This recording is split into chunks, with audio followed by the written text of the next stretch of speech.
सानिध्य मिला है, मानो परम पद हमारे हाथ में आ गया है। हमारी दुख परंपरा का अंत होने का अवसर आ गया है। बस हम सावधान हो जाएं, कहीं हम ऐसी महामूल्यवान कृपा को साधारण भोगों में समय व्यतीत कर अपमानित न कर दें। बहुत बड़ी कृपा हुई है। श्रीपाद प्रबोधानंद जी महाराज, जो उनके हृदय में दिव्य चिदानंद वृंदावन प्रकाशित हुआ, प्यारे जू की जो चरणों की अद्भुत प्रेम वृत्ति है, उसमें डूबकर जो अनुभव किया, वो एक कह रहे हैं, सखे न जनरंजनम कुरु कदीन्द्रियाणाम सदा विधेहि बहुगंजनम प्रणय भंजनम सर्वतः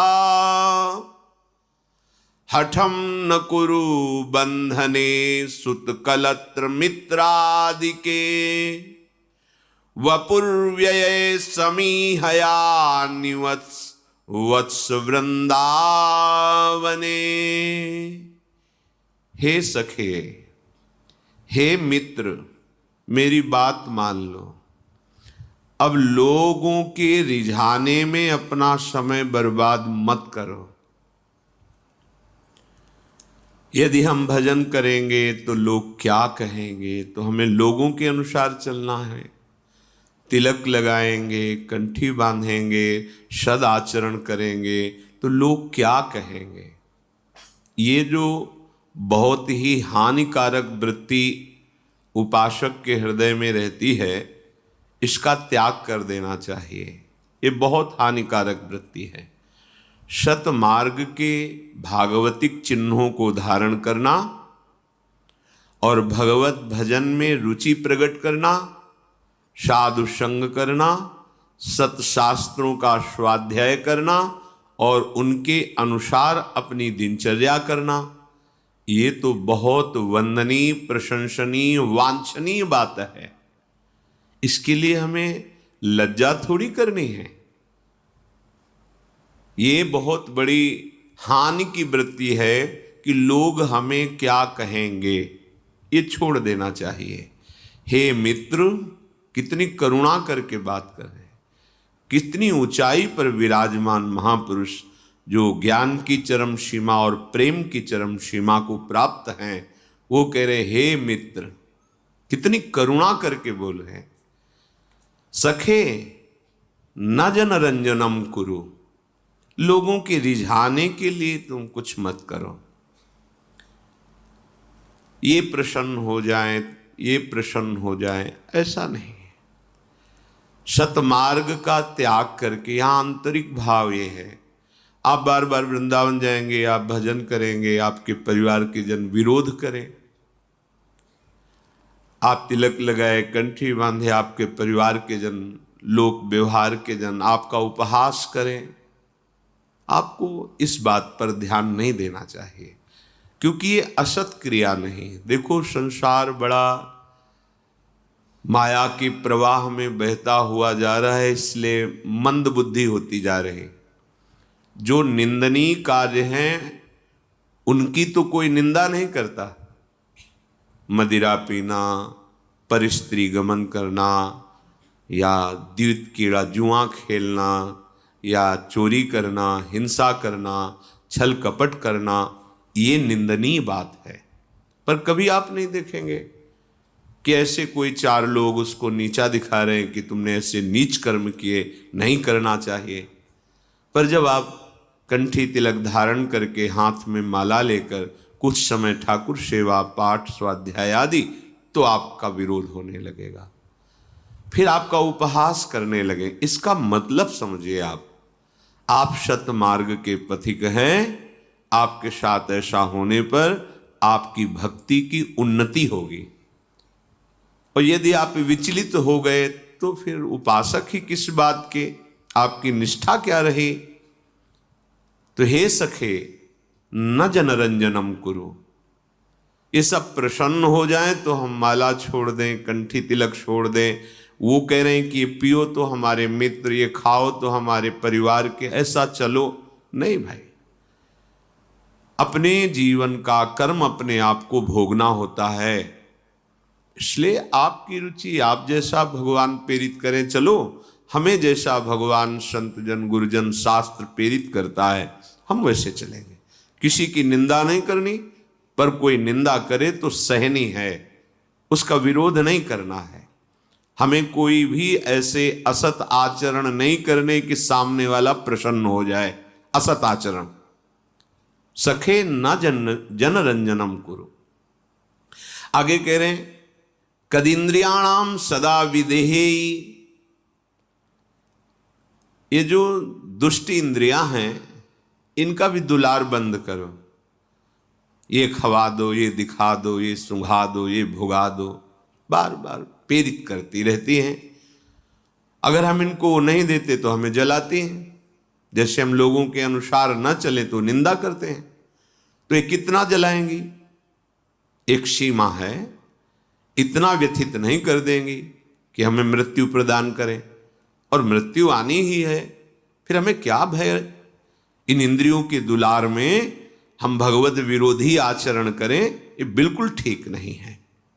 इसलिए तुम सदैव ऐसा यत्न करो कि इंद्रियां जो असद आचरण में, गंदी बातों में लग रही हैं, उनको हटाओ, प्रयत्न करो। ये तुम्हारे अंदर सामर्थ्य है, प्रयास करो। तुम्हारी इंद्रियां शास्त्र विरुद्ध आचरण, गुरु आज्ञा संत आज्ञा के विरुद्ध आचरण ना करें। बहुगंजनम प्रणय भंजनम सर्वतः। ताड़ना दो इंद्रियों को, ये ऐसे नहीं मानती। देखना इंद्रियों के न घोड़े भगे, रात दिन इनमें संयम के कोड़े लगे। सबसे बड़ी मार है भजन। भजन से सब ठीक हो जाते हैं। इंद्रियां, मन, बुद्धि, चित्त, अहंकार, स्थूल देह, स्वभाव, कारण देह, सब पावन हो जाता है। जबरदस्ती नाम जप करो, पवित्र आहार, भगवत भक्तों का संग, किसी की मत सुनो। ये संसार है, सब अपनी अपनी मति के अनुसार बोलता रहता है। तस्मात् शास्त्रम प्रमाणम ते कार्याकार्यो व्यवस्थित हो। आपको क्या करना चाहिए, क्या नहीं करना चाहिए, ये शास्त्र प्रमाणित है। संत जनों की वाणी, गुरुजनों की वाणी, ये शास्त्र प्रमाणित है, उसके अनुसार चलो। इनको दंड दो, इंद्रियों को, इनका यही दंड है, इनके विपरीत चलना। ये कहती है ये खवा दो, ऐसा चलाओ, ऐसा दिखाओ, ऐसा भोगाओ, चलो वहां घूम आते हैं, ऐसे वैसे, इनके विपरीत। अगर शास्त्र सम्मत है, भजन विरोधी नहीं, तो हम इनका आदर करके इनकी बात मान लेते हैं। यदि वो भजन विरोधी बात है, फिर हम इनकी एक बात नहीं मानेंगे। ऐसा आप में सामर्थ्य है, प्रभु ने आपको ऐसी सामर्थ्य दी है मनुष्य शरीर में। इसलिए ये इंद्रियां जो तुम्हें शक्तिहीन अनुभव करा रही हैं, इन इंद्रियों के प्रति ताड़ना का विधान करो, प्रीति का विधान नहीं। दुलार मत करो। प्रणय भंजनम सर्वता। इनको दुलार करने में जिसने अपना समय नष्ट किया, वो परमार्थ का पता ही नहीं पा सकता। सर्वात्मना न विसजेत बहिरिंद्रियाणि। ये इंद्रियों को बाहर एकदम छोड़ देना, ये उपासक समझ सकता है। विषयी पुरुष को तो पता भी नहीं कि क्या कह रहे हैं, क्या इंद्रियां हैं, क्या छोड़ देना है, क्या अंतर्मुक्ता है, क्या उनका दंड है, कैसे उनको शासित करना है, क्या विधि है, क्या निषेध है। वो तो बस जैसे पशुजन हैं, जैसा उनमें आया वैसा कर बैठे। ऐसे ही पशुवत आचरण वाले जन ये बात नहीं समझते। ये बात सत्संगी जन, उपासक जन, साधक जन जो सतमार्ग का आश्रय लिए हैं वो समझ पाएंगे। ये शोभाहीन सुखों में विचरने वाली इंद्रियां हैं, अर्थात दुख योनयः भगवान कह रहे हैं। इंद्रिय और मन जब किसी एक विषय का स्वाद लेते हैं तो तन्मयता होने के कारण वो एक सुखद अनुभव होता है, अन्यथा उसमें सुख नहीं है। विषय चुगा जिन चुगय मन चुगत कछुक सुख होए, फिर फांसी ऐसी परे तेसम दुख न हो। श्री ध्रुवदास जी महाराज, चुगने के समय ऐसा लगता है कि भोगने के समय सुख है, क्योंकि आपकी उसमें प्रियता है, तन्मयता है। इसलिए सुख और शोभाहीन विषयों में इंद्रियों को दुलार मत करो, इनके प्रति ऐसा विधान करो कि भगवान के भजन में लगे। हठम न करो, हठ करके भोगों की तरफ मत जाओ, हठ करके भजन की तरफ लगो। सामर्थ्य का प्रयोग दूसरों के सताने में मत करो, सामर्थ्य का प्रयोग दूसरों को सुख देने में, बचाने में करो। अगर तुम्हारे पास ऐश्वर्य है तो भोग विलासिता में, पापाचरण करने में मत लगाओ, धर्म में लगाओ, दूसरों को सुख देने में लगाओ, भगवत आराधना में लगाओ। तुम्हारा जीवन प्रतिपल आनंदमय सुखमय हो जाएगा। बुद्धि भगवान ने तुम्हें दी है तो उस बुद्धि के द्वारा इंद्रिय मन को अपने अधीन करने की बात सोचो। बुद्धि के द्वारा असत आचरणों की प्राप्ति के लिए इंद्रिय और मन के अधीन होकर आचरण करना कितनी निंदनीय बात। तुम्हें बहुत कुछ प्राप्त है, तुम अपने आप को समझो, जागो। तुम मोह निद्रा में सोते हुए जो पापाचरणरत ये सब क्रियाएं, इनसे जागो। दुलार मत करो इंद्रियों का, हठ मत करो, बात मान लो। श्रीपाद करे हठम न करो। बंधने सुतकलत्र मित्रादि के वपुर व्यय समीहया निवस वत्स वृंदावने। अय वत्स, हमारी बात को समझ लो। ये जितने संबंध है तुम्हारे किसी काम में आने वाले नहीं। इनकी आसक्ति तुम्हारी दुर्गति का कारण बन जाएगी। यही आसक्ति तुम्हें भजन नहीं करने दे रही, तुम्हारे स्वरूप का अनुभव नहीं होने दे रही, तुम्हें मुक्त होने नहीं दे रही, तुम्हें महासुख में निमग्न होने नहीं दे रही। हठ मत करो, इस आसक्ति से अपने आप को बचाओ। उन्हीं के बीच में रहो,